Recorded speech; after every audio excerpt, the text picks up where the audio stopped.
éternel, parce que déjà tu as apporté ta bénédiction en cette année, afin que tout ce qui était imparfait devienne parfait, que toute la gloire te revienne. Au nom de Jésus. Amen. Acclamons le Seigneur.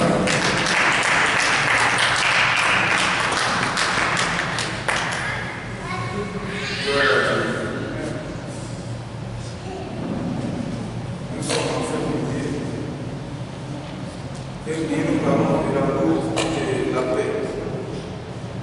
L'amour et la paix font partie des graines de la perfection. On ne peut pas parler de perfection sans parler de l'amour de Dieu. On peut parler de perfection sans parler de la paix. L'amour est le lien de la perfection selon 1 Corinthiens 13. Quand on dit que l'amour est le lien de la perfection, ça veut dire que quand deux personnes vivent ensemble, chacun vient avec ses caractères, son comportement, son éducation, dans lesquelles il y a des choses imparfaites. Mais à force de vivre avec l'autre d'enfer comme au milieu des gens, un va remarquer une chose imparfaite en toi et il va te faire des reproches. Si tu considères ce qu'il t'a dit avec amour, parce qu'il va te faire avec amour, si toi aussi tu reçois sans faire play avec amour, tu corriges ce qu'il a dit, tu es en train de devenir parfait. Amen. Mais s'il te dit la chose, que tu prends sa main, et que tu fais des histoires, parce que tu es orgueilleux, parce que tu vas te repentir, jamais l'amour de Dieu ne va te rendre parfait. Amen. Donc l'amour de Dieu nous conduit dans la perfection quand on te parle avec amour, que tu reçois avec amour. Gloire à Dieu. Voilà comment l'amour devient le lien de la perfection. Voilà pourquoi la famille existe. Voilà pourquoi le mariage existe. Voilà pourquoi une nation existe. Voilà pourquoi une entreprise existe. Voilà pourquoi il y a des syndicats. Tout ça là, on cherche la perfection, voilà qu'on se retrouve. Gloire à Dieu. Et l'Église est l'assemblée des saints, le lieu de la perfection divine. Amen. Voilà pourquoi celui qui est malade, quand il vient à l'église, il est guéri et il se sent bien. Celui qui est possédé, il vient à l'église, le Seigneur Jésus le délivre des démons et il se sent bien. Et sa vie devient parfaite. Gloire à Dieu. La paix, elle aussi est importante dans une nation. Une nation qui n'est pas en paix, jamais il y aura des choses parfaites dans la nation. Donc le développement ne va pas venir. Il n'y a pas de travail. Le pays sera ingouvernable. En tout cas, il y aura des problèmes de guerre. En tout cas, rien ne sera parfait.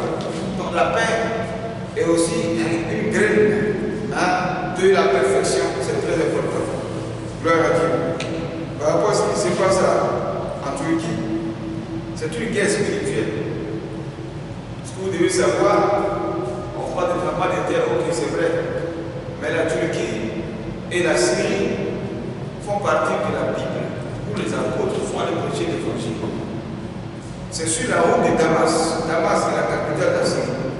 C'est sur la route de Damas que sort de Tas, qui est une ville de la Syrie. On l'appelle Tas. C'est là que l'apôtre sort de Tas, on appelle l'apôtre Paul, qui partait tuer les chrétiens, persécuter l'église. C'est là que Jésus l'a frappé sur le cheval et qu'il est tombé. Amen. C'est là que sa conversion est venue. Quand il est devenu avec. Donc ce sont des pays dans lesquels les apôtres sont annoncés l'évangile. Et ils ont persécuté les apôtres jusqu'à tuer les apôtres là-bas. Jusqu'à ce qu'ils ont fait disparaître le christianisme là-bas. Même les églises sont devenues des mosquées. Donc ce qui arrive, ce qui s'est passé là-bas, c'est la colère de Dieu. Le sang des apôtres est sur le territoire des Turcs et de la Syrie. Le sang des chrétiens est sur le territoire de la Syrie et des Turcs. Ce sang a pris vengeance. C'est une correction. Jusqu'à ce qu'ils confessent que le Dieu Allah qu'ils adorent depuis des siècles ne peut rien faire pour pas les sauver. Et qu'ils vont chercher le véritable Dieu qui va les délivrer. Ce qui est arrivé, ce n'est pas la première fois. On dit vers les années 70-80, et lui a tellement été comme ça. Mais ce n'est pas arrivé à 25 000 morts. Aujourd'hui, ils sont à 25 000 morts. Ça dépasse la guerre qui s'est passée en Côte d'Ivoire au bas de 10 000 morts. Amen. Donc, ce qui se passe, c'est un message divin. Gloire à Dieu. Et tout ça, ce sont des calamités comme ça de la fin des temps qui vont pousser les gens à chercher le vrai Dieu. où on va te dire, donc il y avait Jésus, donc tu vas le chercher. Parce que c'est chaud derrière, tu vas le chercher. Gloire à Dieu. Quand on est malade, c'est pas le docteur qui t'appelle, il dit viens à l'hôpital. Toi-même tu l'appelles, il déjà arrive. Amen. Et c'est pour ça que cela s'est passé à la fin des temps. Amen. Donc il faut prier pour la conversion de ces pays islamiques-là, sinon que la Turquie n'était pas au départ un pays islamique. C'est un pays chrétien. Mais ils ont refusé Jésus, comme certains juifs qui ont refusé Jésus depuis Nazareth. Amen. Notre message aujourd'hui, tu vas prendre ta Bible dans Genèse chapitre 2, verset 7. Genèse chapitre 2, verset 7. Oui.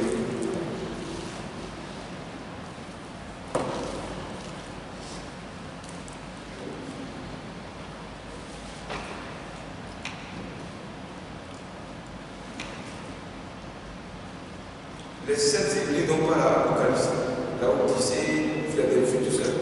C'est en Turquie. Amen. C'est en Turquie. Mais il faut continuer, ils n'ont jamais entendu parler de Jésus. Gloire à Dieu.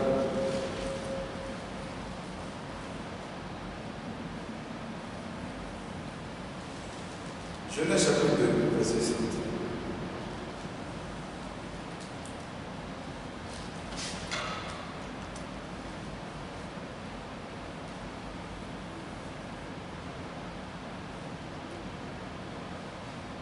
Oui, qui va nous verser l'introduction.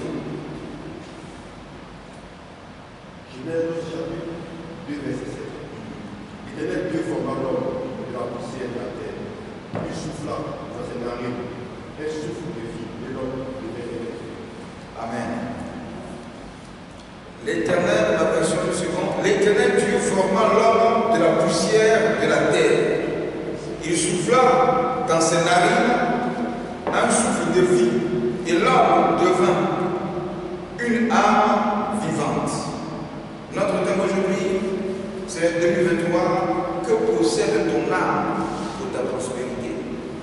Que possède ton âme pour ta prospérité? On ne peut pas parler de la perfection sans parler de l'âme de l'homme. Amen. Parce que c'est de l'amour, comme je dis, vient la perfection. Et l'amour vient de l'âme. L'âme de l'homme. C'est de l'âme qui sort l'amour. Donc quand on dit que l'amour, il y a l'âme et puis il y a le qui est celui de l'humour. Donc pour définir l'amour, c'est une âme dans l'humour, une âme qui est dans la joie, une âme qui est dans la gaieté, une âme qui jubile, une âme qui est contente, une âme qui est heureuse, une âme qui est épanouie. Ça, c'est une âme qui a l'image de la perfection. Une âme qui n'est pas triste. Une âme qui est joyeuse. C'est la perfection. Amen. Donc, une âme d'abord qui est liée à Dieu, qui vit un amour vraiment quotidien avec Dieu. C'est cette âme-là qui se réjouit. C'est cette âme-là qui est parfaite. Amen. Donc, l'amour, selon l'âme, notre âme a besoin de recevoir des choses, de posséder des choses qui viennent de Dieu. Donc, que possède ton âme pour ta prospérité? Pour dire que la prospérité qui fait courir les hommes aujourd'hui, que nous tous nous recherchons, elle ne se trouve pas quelque part cachée comme un paquet qu'on a mis dans un endroit. On dit si tu tournes là, à gauche, tu vas trouver le paquet là, la prospérité t'attend là, tu vas prendre. Amen. La prospérité n'est pas sur la terre. Et se trouve dans ton âme. Amen. Voilà. La connaissance qui va te donner la prospérité se trouve dans ton âme. L'or est dans le sol. Mais si tu n'as pas une âme qui est prospère, une âme qui est en contact avec Dieu, jamais tu ne vas trouver l'or qui est caché quelque part. Parce que l'or qui est caché quelque part, ce n'est pas le diable qui enfuit ça quelque part, mais c'est Dieu qui a mis ça là quelque part. Et c'est lui qui va te dire qu'ici, il y a de l'or. Mais avant que tu ne reçoives ici, il y a de l'or, Dieu parlera à ton âme. Donc, il faut que ton âme d'abord possède les choses de Dieu avant que tu découvres ce que tu as mis sur la terre pour ta bénédiction. Voilà comment on devient prospère. Donc, que possède ton âme pour ta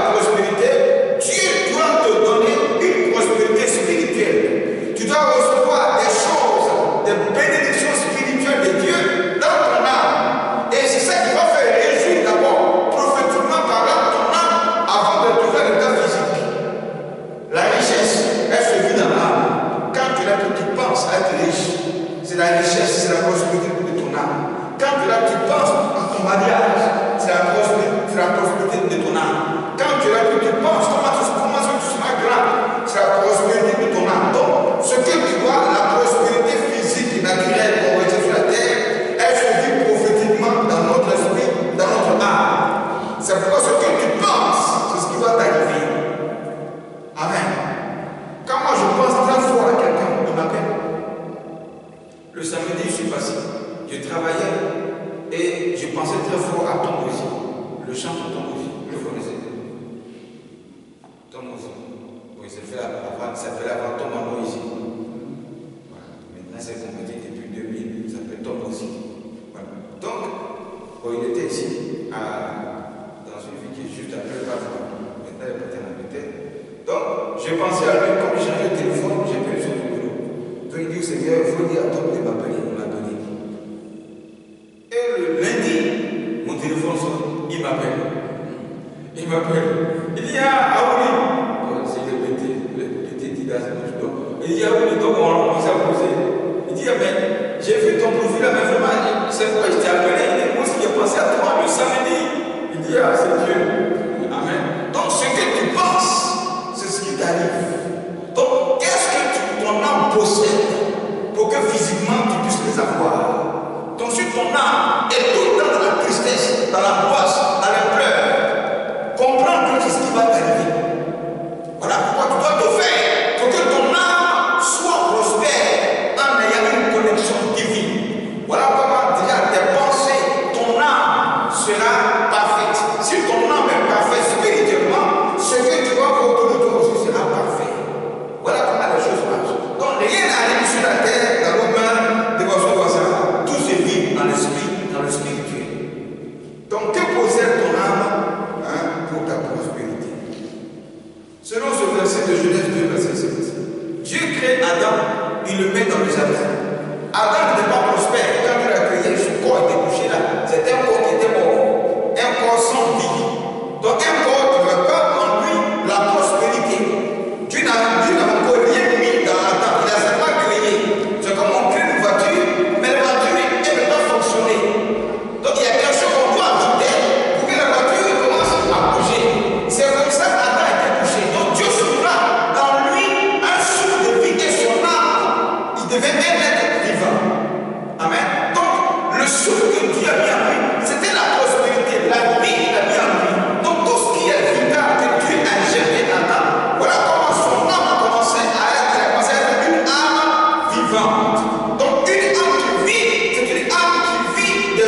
a personne sur la terre qui existe sans que Dieu n'ait mis quelque chose en lui qui va le bénir sur la terre. Il n'y a aucune nationalité sur la terre dont le sol est pauvre, il n'y en a pas. C'est les orgueilleux qui ont voulu déjà l'évolution, l'émancipation par orgueil. Ils disent que ce pays-là, c'est un pays pauvre. Ce pays-là, c'est un pays pauvre. Pourquoi? Parce que eux sont élevés. Moi, le Niger, dont on appelle le pays pauvre, aujourd'hui, il y a le manganèse dans le sol du Niger.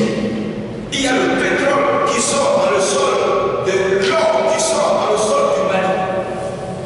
Qatar, Arabie Saoudite, tout ça, c'était le désert. Ceux qui sont ici, après ce pays, cette terre-là, même un terre pauvre. Moïse, c'est qui est sorti de cette terre-là, Jacob a fait ça. Tu sais, le désert qui est devenu luxueux comme ça, où tout le monde va là-bas pour se retirer, pour voyager, pour être à l'aise, pour respirer de bonnes choses. Toi, tu savais que c'est le fond au Qatar. Et tous ils vont au Qatar. Mais hier, Qatar, c'était un désert. C'était un désert. Pour te dire qu'il n'y a pas une terre, ni un individu sur la terre en qui Dieu n'a mis rien. Il n'y en a pas. Seulement, il faut découvrir la prospérité qui est en toi. C'est tout. Chacun a un talent. Chacun a un potentiel. Ça fait ça que tu vas devenir riche. Donc, il n'y a pas de pauvres sur la terre. Il n'y a pas de pauvres. Sinon que Dieu serait méchant. Il serait un père irresponsable qui a créé des hommes et qui est venu sur la terre et qui les a abandonnés. Non, Dieu n'est pas un tel père. Il est responsable de tout le monde. Mais c'est nous-mêmes qui le faisons. C'est qu'il dit, et puis on souffle sur la terre. On l'a tout comme des vagabonds font. On insulte Dieu. Et puis on ne se soucie pour rien. Voilà. Lisons ce verset. De Ézéchiel chapitre 18, verset 4.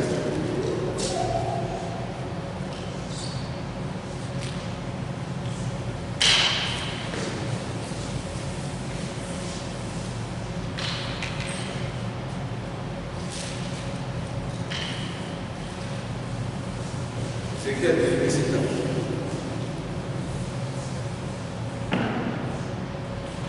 Il dit voici, toutes les âmes sont en moi, dit Dieu. Toutes les âmes sont en moi. L'âme du Fils comme l'âme du Père, l'une et l'autre sont en moi. L'âme du péché, c'est celle qui mourra. Amen. Ici, je voudrais parler d'une âme possédée ou bien une âme qui échoue. Une âme possédée par le diable et les sorciers. C'est une âme qui échoue spirituellement. Une âme qui est possédée par les démons, c'est une âme qui échoue physiquement. Amen. Donc, une âme qui est emprisonnée, c'est une personne qui ne vit plus. Une âme qui est étouffée, c'est une personne qui est en train de gorger. Une âme qui vit dans le péché, c'est une âme qui est enveloppée d'un vêtement noir ou bien de la malédiction, donc qui n'a pas droit à la prospérité. Donc, une âme qui pêche, c'est une âme qui refuse d'être bénie. Donc celui en effet qui vit dans le péché, qui veut dire vivre selon toi-même et selon le diable et non pas Dieu, ça veut dire que tu renonces à la prospérité que Dieu a mis dans ton âme. Parce que ce vit dans le péché, c'est se salir, en effet, tout court, c'est se salir. Mais qui veut actuellement, qui veut sortir de sa maison bien habillé et puis aller se salir? Personne ne veut se salir. Nous tous ici, nous voulons être propres, chic, bien habillé, bien parfumé, clean. Et dans le bien content, quand les gens te voient de plaisir, tu es heureux. Tu es heureux pourquoi? Parce que ce qui est sur toi est vital, c'est bon, c'est parfumé, c'est pur. C'est ce que physiquement nous voulons. Mais spirituellement, nous-mêmes nous refusons ce que Dieu veut de nous. Ce qu'il a mis à nous, nous rejetons ça et nous partons, nous convertir. Il y a plein de choses qui n'ont rien à voir avec ce que Dieu a mis à nous et nous salissons notre âme. Donc spirituellement, c'est ton plan de charge à l'état physique, ta vie ne doit pas consentir. Donc une âme qui pêche, c'est celle-là qui mourra. Une âme qui refuse la bénédiction, c'est cette âme-là qui aura le de la pauvreté et la vie. Donc le péché n'arrange personne. Le désordre n'arrange personne. Vivre selon selon nous-mêmes ne fait pas du bien à notre âme, mais ça détruit nos âmes. Voilà pourquoi ceux qui meurent sans Christ vont en enfer. Malgré leur richesse sur la terre, ils étaient riches, ils étaient dans des châteaux, ils avaient de grosses voitures, ils étaient appréciés par tout le monde. Mais puisqu'ils meurent sans le Seigneur, son âme va en enfer. Donc, il comprend que son âme n'était pas heureuse sur la terre. Voilà pourquoi c'est beaucoup d'argent, physiquement, tu les vois la journée, ils semblent être des hommes qui sont heureux, des âmes vivantes, des âmes qui sont heureuses. Mais la nuit, ils n'ont pas des âmes qui sont en paix. Ils ont des âmes qui sont troublées, des âmes qui sont liées à la mort, des âmes qui souffrent, des âmes qui ne sont pas heureuses. Mais pendant la journée, ils passent à un homme qui est très heureux. Gloire à Dieu. Donc, le péché, qui est le désordre, n'arrache aucune âme. Voilà pourquoi on te parle de Jésus et qu'on t'évangélise, on veut te faire sortir de l'âme qui est en tristesse, de l'âme qui est couverte de malédiction pour te convertir à la bénédiction. C'est une délivrance d'accepter Jésus. C'est une délivrance de marcher dans la vérité. C'est une délivrance de marcher dans la sanctification. C'est une délivrance de marcher dans l'honnêteté. C'est une délivrance de marcher dans la parole de Dieu. Tout ça, c'est pour amener ton âme dans une perfection. Une âme parfaite est une âme qui conserve la vie que Dieu a soufflé dans ton âme. Gloire à Dieu.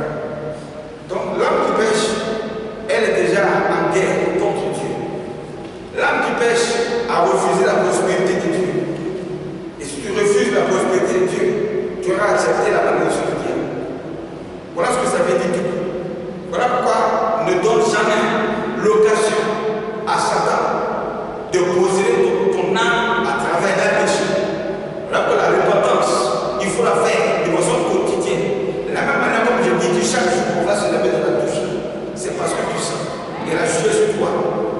Tu n'es pas agréable que tu vas te laver. Voilà comment on doit se repentir. C'est parce que ta chevelure a trop poussé, tu n'es pas beau, tu n'es pas venu à voir que tu vas te coiffer. Tu vas te coiffer pour être beau. Pourquoi? Parce que tu vas être présentable. Voilà comment aussi une âme doit se repentir. Des hommes l'ont poussé.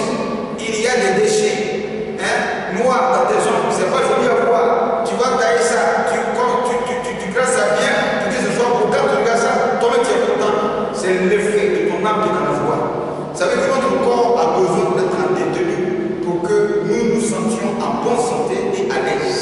C'est comme ça qu'une âme qui veut la prospérité doit toujours se dégager du péché. Voilà comment on conserve la prospérité de notre âme. Gloire à Dieu. Continuons dans le psaume 42, verset 6. Psaume 42, verset 6.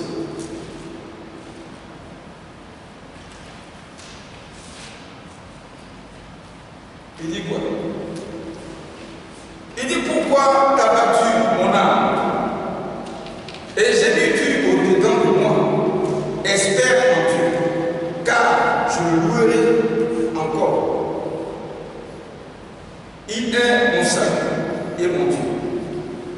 Mon âme est abattue au-dedans de moi. Amen. Une âme abattue, c'est une âme qu'on a tuée. Une âme abattue est un individu qui n'existe plus sur le plan spirituel. Mais dont ses jours, à l'état physique, ne sont pas encore arrivés. Voilà pourquoi il passe au type, voilà, voici mon type, voici l'être humain. Sinon que spirituellement, les sorciers ont déjà tué. Avant que les sorciers tuent un être humain, la prospérité que Dieu a donnée à ton âme, les choses qu'elle a fait vivre ta vie spirituellement, que Dieu a mis à ton âme, c'est ce que les sorciers attaquent d'abord.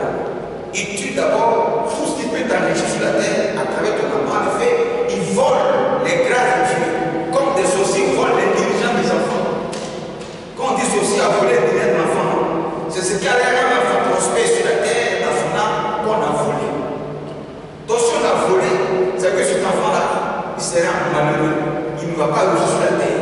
Voilà comment les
et puis patatras, tu as tout perdu.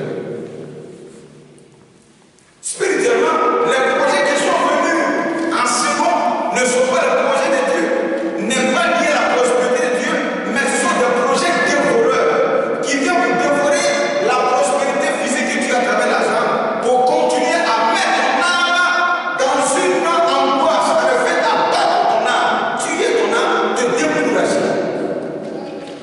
Voici les raisons pour lesquelles ne laisse pas ton âme s'abattre. Une âme abattue est une âme qui est morte, une âme qu'on a appauvrie. Il faut toujours prier pour ton âme. Tout le matin. Il y a bien donné visite. Paye ça en super personne. On va concentrer. Chaque matin, impose-toi la tête. Bénis ton âme. Bénis ta vie avant de sortir. C'est vrai que se mettre dans une prière, c'est bon. Mais il faut même mettre ta main. Bénis-toi, prophétise sur toi. Parle sur ton âme. La prospérité, la richesse, tout ce qu'on recherche là, se trouve dans notre âme. L'âme est le distributeur de l'être humain. C'est ton âme qui sera jugée. C'est dans ton âme que toutes les choses positives et les choses négatives se trouvent dans ton âme. Tout est là. Voilà pourquoi les démons possèdent l'âme pour troubler l'âme, jusqu'à tuer l'âme, appauvrir l'âme, voler l'âme, parce que tout est dans ton âme. C'est pourquoi évite de donner ta tête à n'importe quel homme de Dieu que tu ne connais pas. Et puis qui t'impose la main pour prier sur ta tête. Si cet homme de Dieu ne vient pas de Dieu et que c'est un sacrifice, il peut voler la grâce, la prospérité spirituelle que Dieu de ton âme. Ou bien il peut te faire posséder par des démons et te contrôler ta vie. Voilà comment certains chrétiens qui fréquentent des forces de Dieu sont contrôlés par l'homme de Dieu. Il les contrôle tous. Et que quand il demande des choses, il n'a rien à dire. Ta bouche est fermée. Tout ce qu'il dit là, tu dors aveuglement, sans comprendre, sans savoir. Il contrôle les âmes. Il est téléguide. Quand il te dit fais ça, tu fais. Il dit quand tu as des femmes, ton mari là, c'est pas ton mari. Tu as trouvé ton frère mari qui est là. Donc quitte-lui. Et puis, aveuglement, sans raisonner, sans réfléchir, et qu'il se va là. Et puis, il se suffit en lumière. Et la femme maintenant, elle ne peut pas t'attraper, tout est mélangé. Maintenant, elle est vraie. On contrôle son âme. Amen. C'est très important. Les choses aussi contrôlent l'âme de certains enfants dans la famille. Où tu n'as rien à dire devant ton père ou à ta mère. Alors que le statut de ce père et de cette mère, seulement son culture a changé, il devient sorcier. Et tout ce qu'il te dit, tout ça, simplement tu t'en vas, sans poser question, sans demander à Dieu, et puis tu t'en vas. À la fin, qu'est-ce qui se passe? C'est pour abattre ton âme. Donc ne laisse pas ton âme être contrôlée par n'importe qui, qu'on t'impose ta main par n'importe qui pour prier pour toi. C'est dangereux. Tu ne connais pas l'homme de Dieu qui veut poser la main sur ta tête. Il faut te retirer. Il faut te retirer. Si tu doutes de lui, il faut enlever ta tête. C'est très important. Gloire à Dieu. Notre verset. 2 Rois, chapitre 4, verset 7.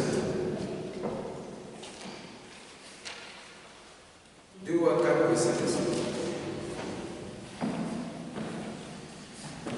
Et nous allons lire 3 Jean, verset 2. 3 Jean, verset 2.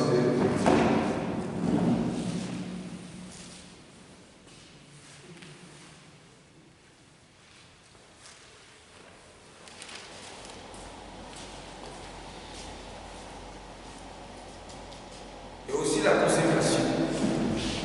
La consécration fait partie des prières aussi qu'on fait sur les hommes de Dieu. Un père spirituel qui t'impose les mains pour prier pour toi par rapport à ta consécration. C'est un transfert de pouvoir et de puissance et de dons. Amen. Donc si ce père spirituel est dans une mauvaise posture avec Dieu, tout ce qu'il met en toi dans ton âme, si c'est mauvais en lui, tout ce qu'il te transmet. Imposition de la main intégrer à transfert de pouvoir et de dons et d'esprit et de choses spirituelles. C'est un transfert. Voilà pourquoi il faut bien regarder qui est ton père spirituel avant de faire une consécration. C'est très important. Gloire à Dieu. 3 Jean, verset 2.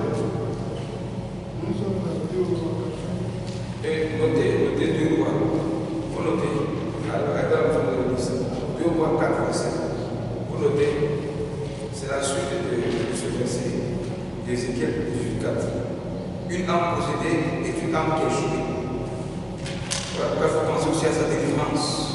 Tu te convertis, il est important de penser à ta délivrance. Se convertir, c'est bon, mais la repentance et la délivrance font partie de la prospérité de ton âme. Gloire à Dieu. 3 Jean verset 2. Il dit, bien-aimé, je souhaite que tu prospères à tous égards et sois en bonne santé, comme prospère l'état de ton âme. Ce verset, on le dit à chaque fois que l'année commence. Certains l'utilisent pour dire bonne année. Bonne année qu'on te fait. C'est à ton âme qu'on parle. L'autre souhaite la prospérité sur ton âme. Des bonnes choses sur ton âme. Donc c'est une bénédiction qu'on libère sur ton âme. Bonne année, c'est une prophétie qu'on libère sur ton âme. Et tu dis Amen. Amen.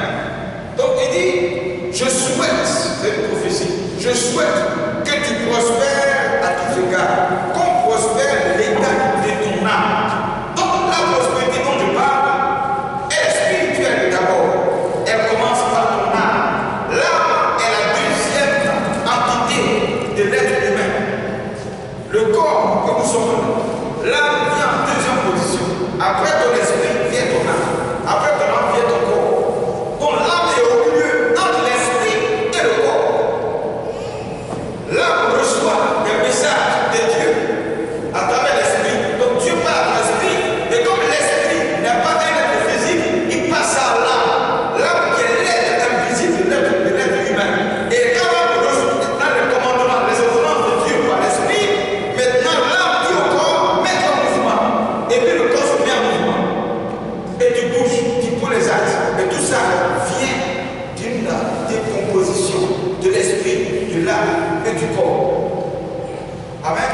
Donc, que tu prospères et que tu sois en bonne santé, qu'on prospère. Donc, il y a la santé dans ton âme, il y a la prospérité dans ton âme, il y a tout dans ton âme. Donc, la maladie ne commence pas dans ton corps, elle commence d'abord dans ton âme. Est-ce que ton âme est en bonne santé? Une âme qui est possédée par des démons, c'est une âme qui sera malade. Parce qu'à chaque fois que tu verras des choses spirituelles, des attaques, des jeux de la souffrance, en tout cas des troubles dans ton sommeil, tu vas te lever, tu ne vas pas te sentir bien. Tu ne vas pas te sentir bien. Voilà comment certains peuvent sortir, et pendant qu'ils conduisent une voiture, et puis il ne sait pas comment les choses se passent. Et puis quand l'autre qui est devant, et quand il se réveille, ça veut dire que son âme n'est pas en perfection. Son âme est troublée, on le voit ici. Il conduit une voiture, boum, il a cogné, puis il se réveille. Quand il s'est pas allumé, il s'est réveillé. Où ton âme était? Tu n'étais pas sur place. Tu sors le matin, pendant que tu marches, et là qui marche, on ne dit pas monsieur. Il n'est pas monsieur. Son âme est troublée. Son âme est troublée. Tu es là comme ça, on t'appelle, tu n'entends rien. Comme si tu n'étais pas là. Mais physiquement, tu vas, tu es là. Et puis on te dit, tu devais dans ce chose. Tu n'étais pas là. Ton âme était où? Donc ton âme est en train de vagabonder, se promener. Ton âme était quelque part. Mais ton corps est là. Voilà comment des sorciers, tu peux sortir de leur corps. On va aller opérer avec pendant que son corps est lâché. Amen. C'est son âme qui est sortie. Mais son corps est couché. Son âme a été opérée, mais son corps est couché. Donc, que tu sois en bonne santé et que tu prospères, comme prospère l'état de ton âme. Donc, ton âme doit posséder les choses qui viennent de Dieu. Voilà comment la prospérité arrive. Donc, en quoi tu espères? Lisons ce verset. Ce verset de Psaume 107, verset 9 à 12. Et pour finir sur verset de 3 jours. Psaume 107, verset 9 à 12.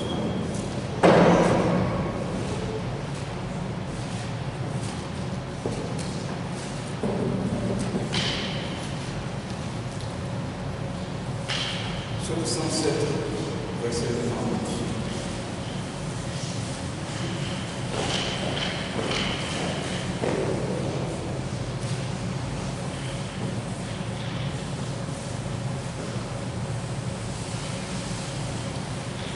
Il dit car il a satisfait l'âme altérée. Il a comblé de bien l'âme affamée. Ceux qui avaient pour demeure les ténèbres et l'ombre de la mort vivaient captifs dans la misère et dans les chaînes. Parce qu'ils s'étaient révoltés contre les paroles de Dieu. Parce qu'ils avaient méprisé le conseil du Très-Haut.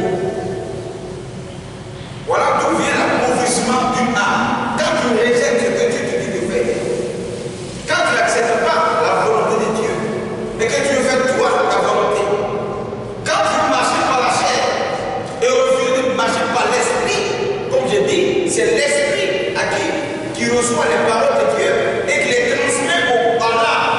Donc quand l'esprit te parle et que toi tu refuses, tu es en train de désobéir à Dieu, ça veut dire que d'un moment à l'autre, ton âme sera appauvrie et que ton âme sera dans la bosse, les choses sont plus parfaites, tu seras malheureux. Voilà ce qui s'annonce et se prépare. Donc, tant que tu vas rejeter les conseils qu'on te dit, sache que tu es en train d'attirer ton âme. Tant qu'on te prêche une parole et que tu refuses d'obéir à la parole, tu es en train d'appauvrir ton âme. Tant que tu dors, tu as les sons, Dieu te parle, tu te lèves le matin, tu refuses de mettre en application ce que Dieu t'a dit, tu es en train d'appauvrir ton âme. Tant que tes parents te parlent et que tu veux pas écouter, tu veux ce que toi tu veux, tu es en train d'appauvrir ton âme. Tant que ton père c'est que Dieu te parle et tu refuses, tu veux ce que toi tu veux, tu es en train d'appauvrir ton âme. Certains veulent arriver au sommet de la vie, refusant de passer par les escaliers. On n'arrive pas au sommet d'une montagne sans commencer par le bas. On commence à grimper par le bas jusqu'à arriver au sommet. Tu veux arriver au sommet de ta vie et en même temps tu commences à les grandes choses. Non, tu vas descendre. On appelle ça prendre les raccourcis. Tu vas descendre. Amen. Tu vas descendre. Toutes les vies qui s'élèvent ont toujours un commencement. Toutes les élévations ont toujours un commencement. Ça commence toujours dans la faiblesse, dans les petites choses. Donc contente-toi des petites choses que Dieu te donne au départ de ta vie. Ça ne va pas être un conseil divin. Sinon, si tu veux pousser les grandes choses automatiques, tu es en train d'appauvrir ton âme. Tu veux attister ton âme. Ton âme ne sera pas parfaite. Tu veux tuer ton âme. Tu veux tuer ton âme. Ne tue pas ton âme. Ne te précipite pas. Ne refuse pas les conseils de Dieu. Ne fais pas ce que tu veux. Parce que Satan réclame ton âme. A détruire ton âme et appauvrir ton âme. Gloire à Dieu. Donc Dieu nous désartère selon ce verset. Il nous restaure. Car il a satisfait l'âme altérée. Il a comblé de bien l'âme affamée, l'âme qui avait faim. Car ceux qui avaient pour demeure les ténèbres et l'ombre de la mort, il a donné la vie à ces âmes, donc ont été délivrés de l'esprit de mort. Vivez captifs dans la misère et dans les chaînes. Dieu libère notre âme. La délivrance est importante ici. Vive à l'église sans penser à ta délivrance. C'est que tu refuses que ton âme soit libre. Si ton âme spirituellement n'est pas libre, c'est pas physiquement tu vas être libre. Amen. Donc spirituellement, tu deviens captif, un prisonnier spirituel. Et quand on est prisonnier, notre vie n'avance pas. Quand tu constates que ta vie n'avance pas, ça ne progresse pas. C'est qu'il y a une chose spirituelle, ton âme n'est pas libre. Pense à la liberté de ton âme. Donc, bref, je voudrais dire aujourd'hui, si nous voulons voir une âme qui est parfaite, une âme qui est dans l'amour, qui est le symbole de l'amour, une âme qui jubile, laisse le souffle que Dieu a mis depuis le commencement dans notre terre, que Dieu a soufflé en toi. C'est là qu'a commencé la richesse, la prospérité, la domination, la multiplication, l'assouplissement de Nathan. C'est là que tout a commencé. Si Dieu n'a rien mis en toi, je ne pense pas que Dieu n'a rien mis. Chacun donne quelque chose de Dieu. Écoute ce que dit l'Esprit. Et toi, ton âme obéit. Dis à ton corps, mets ton mouvement et fais exactement ce que Dieu t'a dit. Et tu verras la prospérité de Dieu arriver à ta vie. Ce n'est pas de la magie pour être riche. Ce n'est pas de la souffrance pour être riche. Il faut seulement ouvrir ton esprit. Regarde ce que Dieu t'a dit. Regarde ce que Dieu t'a dit. Et puis fais ce que Dieu t'a dit. Nous marchons sur la promesse de Dieu. Amen. Quand tu dors la nuit, tu te réveilles, il y a des révélations que tu reçois. Ce sont des promesses de Dieu qui sont attachées à ton âme. Et c'est avec ça que Dieu parle. Dieu regarde ta vie. Comment ta vie se déroule là? C'est à travers ce qu'il t'a dit, ce qu'il a dit à ton esprit, que ton esprit communique à ton âme. Si tu passes dans ces choses, tu verras de façon exacte les promesses de Dieu s'accomplissent sur ta destinée. Mais quand on refuse de faire ce que Dieu dit, c'est une destruction de ton âme. Alors il faut refuser ça. Amen. Mets-toi en prière. Tu as prié ce soir. Que ton âme sorte de l'angoisse et de la tristesse, de la solitude, des ténèbres, de la mort, de la possession démoniaque. Que ton âme sorte des œuvres de la sorcellerie. Une âme qui est ensorcelée par les sorciers, c'est une âme qui ne sera jamais en paix. Impose-toi le maître et prie ensemble. Dis Seigneur Jésus. Éternel, ce soir, je plonge mon âme dans le sang de Jésus. Depuis 2023, que janvier a commencé, beaucoup ont prophétisé sur moi. Ils m'ont annoncé bonne année. Ils m'ont dit la prospérité. Ils m'ont parlé de la richesse. Ils m'ont parlé de la santé. Ils m'ont parlé de ta gloire. Ils m'ont parlé de bonnes choses. Éternel, ce soir, je déclare que mon âme est devant mon trône de la grâce. Je déclare que ces paroles soient ton feu qui s'enflamme sur mon âme ce soir, à consumer et à détruire toutes les semences maléfiques. Au nom de Jésus, je déclare que toi, semence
âme sorte de la solitude.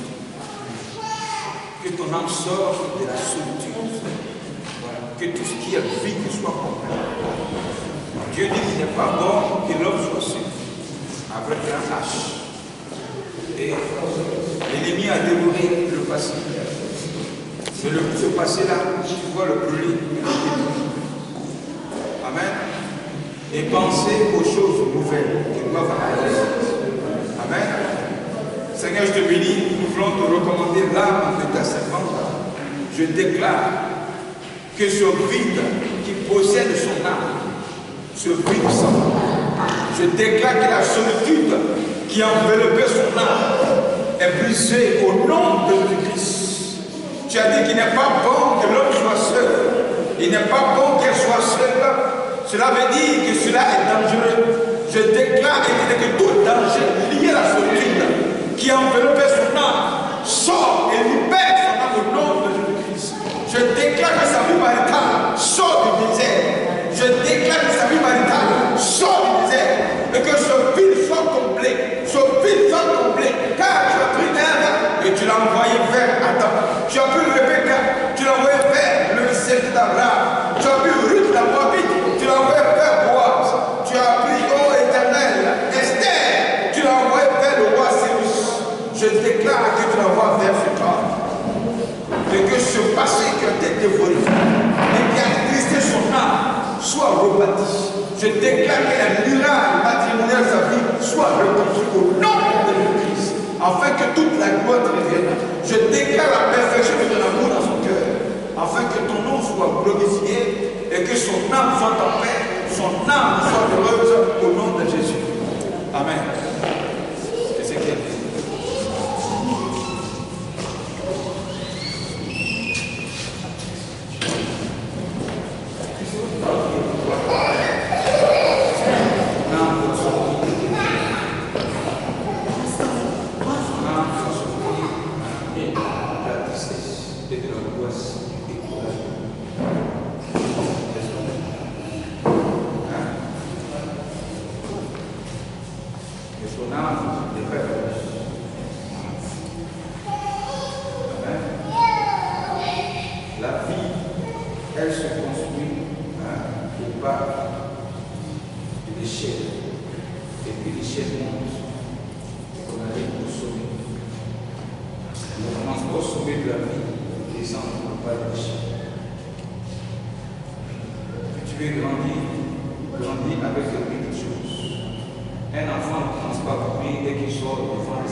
Seigneur, je te bénis, je voudrais te recommander ton fils. Nous prions ce soir sur son âme. Il y a dans son âme la prospérité. Mais l'ennemi est venu ici et dévorer tout ce que tu as mis dans son âme par de mauvais conseils. Je déclare ce soir que tous les ténèbres qui ont enveloppé son âme soient déchirés à l'instant. Je déclare que son âme sort des ténèbres au nom de Jésus-Christ. Je déclare que son âme sort du trouble au nom de Jésus-Christ.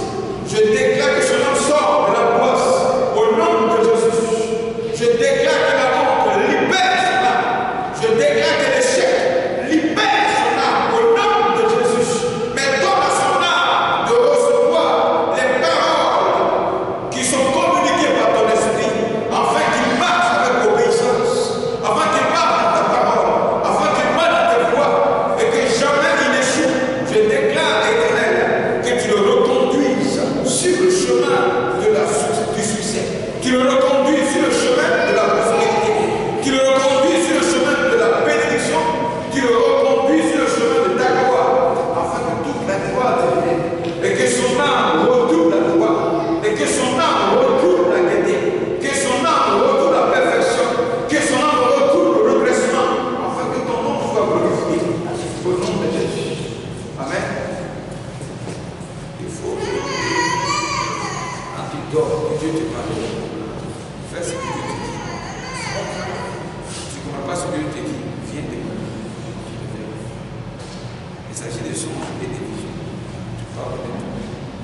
Dieu parle avec nous. Amen. Quand tu donnes un conseil, il faut demander un conseil. Prends du temps à savoir ce qu'on te dit comme conseil avant de bouger. Amen. Pour ne pas échouer. Sinon, il y a des chèques.